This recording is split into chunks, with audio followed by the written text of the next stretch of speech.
புகழ்ச்சி ஓயாத கணமும் நிறைந்த என் தேவனை தொழுக வந்தோம்.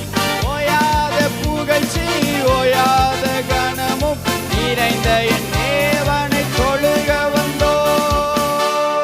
பரலோக தந்தையே, பரலோக பரிசுத்த தெய்வம் நீரே, பல கோடி தேவர்களில் உயர்ந்தவர் பரிசுத்த தெய்வம் நீ.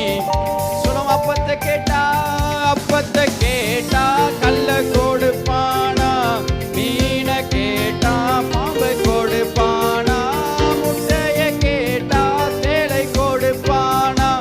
பொல்லாத தகப்பனே நல்ல இவை அறியும் போது இம்மைக்கோ மறுமைக்கோ பரம தகப்பன் நீதானே. இம்மைக்கோ மறுமைக்கோ பரம தகப்பன். சொல்லுங்க ஓயாத புகழ்ச்சி ஓயாத ஆமை நிறைந்த என் தேவனை தொழுக வந்தோம். ஓயாத புகழ்ச்சி ஓயாத